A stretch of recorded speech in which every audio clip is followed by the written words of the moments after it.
Witches and wizards of Hogwarts, I have dire news. Dolores Umbridge has escaped from Azkaban, where she was sent for crimes against humanity, those who we disparagingly call Muggles and mudbloods. She's gone back in time into the Muggle world, where she's hiding in the body of a woman named Victoria Nuland, another state functionary with the same MO, that the ends justify the means. And what are the ends? Same as they ever were. Same as they ever were, I think, is a Freudian slip that I've now made twice, so I'm going to leave it in. They are, first, world domination by her and her kind. Two, pure blood supremacy. In our world, this was wizards over Muggles and mudbloods. In the Muggle world, this is Euro-Americans and Eurocranians in this particular instance. And then brutal quashing of any criticism of her authority. And for this, she is willing to risk the return of Voldemort, who we mistakenly thought was a person. And now we understand that it was the horcruxes, the weapons of mass destruction themselves, that were Voldemort, world death. And so first, let's look, for those of you who don't remember Umbridge's reign of terror, let's look at who she is, and then we'll look at Victoria Nuland. What's the first impression we get of Madame Dolores Jane Umbridge, born August 1961 or earlier? J.K. Rowling writes, when they entered the Defense Against the Dark Arts classroom and saw Professor Umbridge in a fluffy pink cardigan with a black velvet bow on top of her head, Harry was reminded of a large black fly perched unwisely on top of an even larger toad. Dolores Umbridge is what Hannah Arendt might call the banality of evil, but in this case more the bureaucracy of evil. She has an exterior sweetness, a simpering sucking up to authority, which she exploits when it is weak and insecure and paranoid, and then a condescension to everyone else. But she's so innocuous that the power that she's wielding is almost invisible. In her first speech at Hogwarts, Dolores is so dull and boring that no one actually understands what she's saying other than Hermione, who gets that she's not going to teach them any defense against the dark arts. What she's going to teach is theory, because there's no real threat anymore, and that they are on their own to be able to figure out what's really going on. When Harry insists that the threat of world destruction is real and Voldemort has returned, she gives him detention in her pink office decorated with pictures of kittens, where he must write with the black quill, "I must not tell lies," that cuts it into his hand as he writes. Fortunately for Harry, disinformation had not come yet into vogue. She ordered a false flag dementor attack on Harry, figuring that if the dementor sucked out his soul with a dementor's kiss, that then she would win, and if Harry killed the dementor, then she would expel him on a technicality for using underage magic, because of course there never really was a dementor. When students started meeting in secret to train each other, she forbid any groups of 3 or more from getting together, shut down common areas, restaurants and bars like Hogsmeade, shut down sports teams unless she made an exception, and she formed an inquisitorial guard, which was students snitching out each other while she was the High Inquisitor. After Mad-Eye Moody was killed, she took his eye and installed it on her office to give everyone the impression that she could see everything they were doing at all times. When Harry was interviewed about Voldemort, she made it an expellable offense to read the Quibbler, which just made everyone want to read it. As Undersecretary to a weak and gullible Minister of Magic, she passed werewolf legislation laws that made it so that they couldn't work, making them easy prey to be recruited by Voldemort. When Voldemort became the Minister of Magic, she oversaw Muggle registration and therefore terrorized those who were of mixed ethnic descent. Now let's look at Victoria Nuland. Let's start by looking at how Voldemort was defeated the first time in the form of weapons of mass destruction with the potential for world death.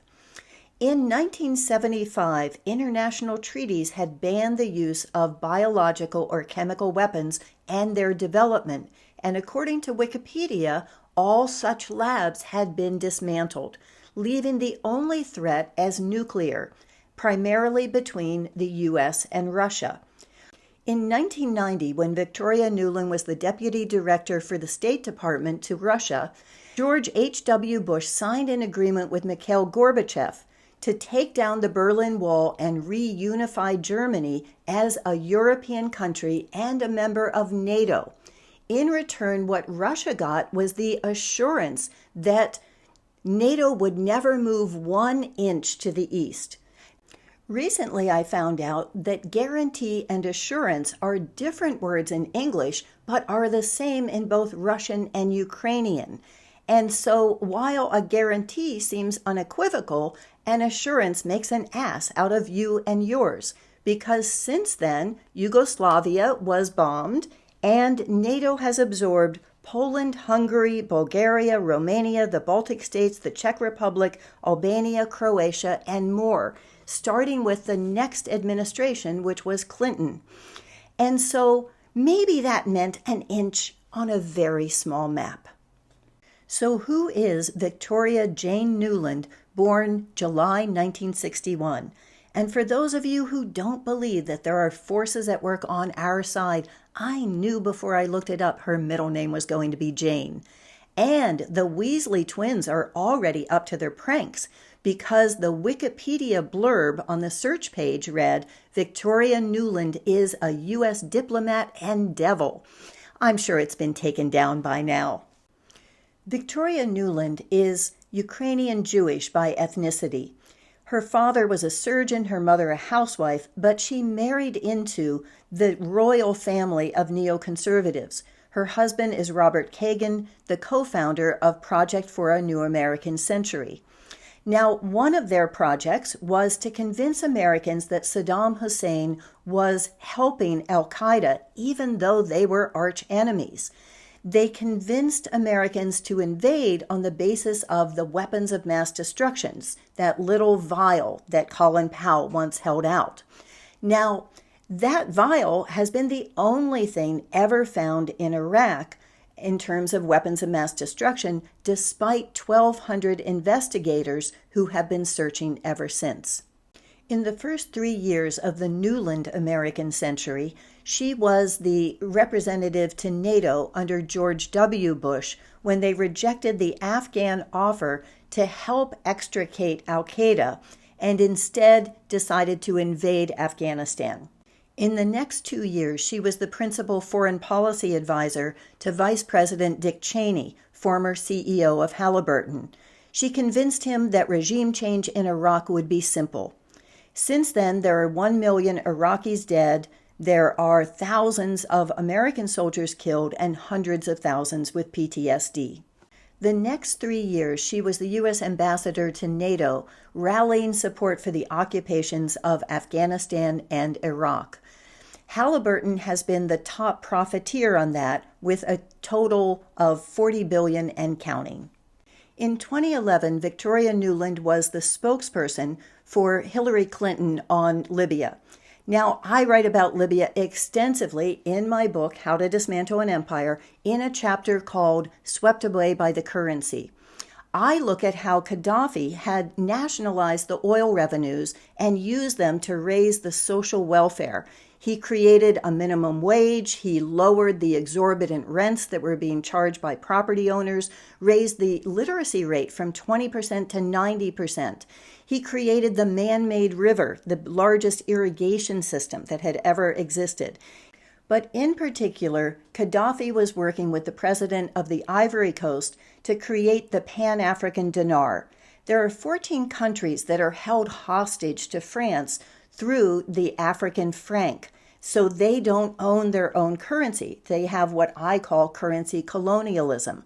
And so this would have given them a way out of that. Instead, NATO bombed Gaddafi's convoy. An angry mob sodomized him with a bayonet. He was killed with a French assassin's bullet to the head, and his body was left in a refrigerator. So before his body was even cold, those insurgents in suits had created a new central bank of Benghazi and had signed an oil deal with Qatar. So that is another thing that has created havoc ever since. And Hillary Clinton's response was, "We came, we saw, he died." In 2012, Nuland said that the U.S. is on the side of those wanting peaceful change in Syria. And so to the peaceful protesters, she transferred the entire military stockpile of Libya, plus U.S. sniper rifles, rocket-fired grenades, and howitzer missiles. Before we get into 2014 and Ukraine, let's go back 20 years to a major victory against Voldemort and world death. This was the Treaty on the Non-proliferation of Nuclear Weapons, which had been signed by Russia, the US, and the UK. But in 1994, they added Belarus, Kazakhstan, and Ukraine. This was called the Budapest Memorandum. At that time, Ukraine had the third largest nuclear arsenal in the world, but they didn't have the trigger for it. Russia did. And so in order to lower the nuclear threat and allow Ukraine its independence, Russia agreed to pay $2.5 billion in forgiven oil and gas debt and to give them fuel for their nuclear power reactors, to pay them for the uranium, and to dismember those reactors in order to bring them back to Russia. The U.S. put in, I think, $600 million in order to help with that de-escalation. And the agreement between all three parties, U.S., UK, and Russia, was that they would respect the sovereignty and the borders of these countries, that they wouldn't allow any military or nuclear threat. They also would not use economic coercion, particularly for political influence. Now let's go to late 2013, when Nuland is the Assistant Secretary of State for Europe and Eurasia. The president of Ukraine is Yanukovych, and he desperately wants a deal with the EU and the IMF, but the deal they are offering him sucks. When he reads the fine print, he realizes that that $5 billion loan is going to require $3.5 billion to be repaid a year for his predecessor's loan. In addition, it will raise the cost of oil and gas by 40%. He's going to need to put in austerity measures, including raising the retirement age, freezing pensions, and state wages. In return, Russia offers a deal of 14 billion euros. And with that, the cost of oil and gas would be decreased by 30%. So Yanukovych turns down the EU, and that's when the Maidan Square uprising happens. Tens of thousands of Ukrainians who want closer ties to Europe start protesting.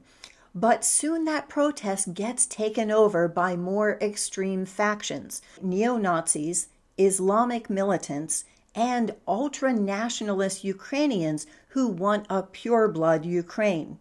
Now, that isn't my words. That was in the reporting that I was reading. And in another gift to my theme, it really is true that Victoria Nuland and John McCain handed out cookies at the uprising. Oh, here's one with a swastika for you. Here's one totally halal, and I'm sure you want the pure vanilla. In February of 2014, Victoria Nuland and the U.S. ambassador to Ukraine have the infamous phone call that is leaked onto the internet. In it, Victoria is saying, we need to glue this fast and fuck the EU. We can make this our own if we get behind it and make sure that we get this off the ground before Russia shoots it down. In it, they debate who is the best person to put in charge as prime minister. And Nuland says, Yats is our guy. When they talk about how they're going to manage the personalities, that they say they need an international presence, and Nuland says Biden is with us. The ambassador says if we move fast, we can land jelly side up on this. Then on February 18th, there's a sniper firing from a building that kills 100 protesters and police. The building is controlled by the ultra-nationalists, but Yanukovych is blamed for it. And so now a scholar has done extensive research and says that it is highly credible that that was from the neo-Nazi faction doing a false flag attack on their own protest. This seems confirmed by something that was said by the leader of that neo-Nazi group in February of this year, which is, "The West gave us weapons because we do the job. We have fun killing. We have started a war that hasn't been seen for 60 years. We are a huge, powerful state, not to join Europe, but to make new political alliances. This was a nationalist movement and not LGBT, and foreign embassies say that there were not many Nazis, only 10%, real ideological ones." He laughs. Only a moron who didn't understand war would say these 10%, even only 8%, are much more effective, and without them, the effectiveness would have dropped by 90%. If not for nationalists, that whole thing would have turned into a gay parade. But because of the attacks and what they've done to his reputation, Yanukovych negotiates a peace agreement with the right mediated through the EU. And that says that he will move elections up by 9 months, which was supposed to happen in a year, and he will restrict his power until then. That is signed, and then the ultra-right rejects it and steps up their violence and starts taking over government buildings. So Yanukovych flees, and Yats becomes our guy as the Ukrainian president. One of the first things is that they rescind that Russian can be the second official language, although for many people there it is their first language. Then there is an attack on Odessa. Odessa is a beautiful seaport town, very cosmopolitan, Mediterranean in style. It was the third largest city in Ukraine, and as part of Imperial Russia was the fourth largest city. And people are protesting peacefully when the factions arrive and round them up and herd them into a trade union building, which is then set on fire so that people are burnt alive. So what was our hurry to get this glued, to land jelly side up, to get this launched before the Russians torpedoed it? The Sochi Olympics were happening in Russia, and they ended on February 23rd. Our man Yats filled 5 of his top cabinet positions with members of the ultranationalists, including defense and security. The neo-Nazi battalion was one of the first to be trained by the U.S. military, who has also supplied $5 billion in weapons since. In the spring of 2014, the Donbass region started fighting for its own independence. Since then, 14,000 people have been killed, the vast majority ethnic Russians. And as if the return of a nuclear Voldemort wasn't enough, in the latest twist, Nuland has admitted that Ukraine has biological research facilities that we are afraid of Russia getting their hands on. According to China, the U.S. has over 300 biological labs that are researching weapons of mass destruction, and that 27 are located in Ukraine alone. The questions I think we need to answer are 3. 1, do international treaties apply, like the one on NATO, even when there's a new democratically elected administration? 2, did the U.S. violate the Budapest Memorandum when we got involved in the overthrow of the government with the coup? And 3, does the Budapest Memorandum obligate Russia to respect the borders of a country whose government has been taken over in a coup, or does it obligate them to defend those who trusted the memorandum to protect them when Russia withdrew? And I want to end by quoting from Defense Against the Dark Arts professor Dorothy Sayers from 1947. And she talks about how we no longer know how to construct an argument and how to detect fallacies in argument. We let our young men and women go out unarmed in a day when armor was never so necessary.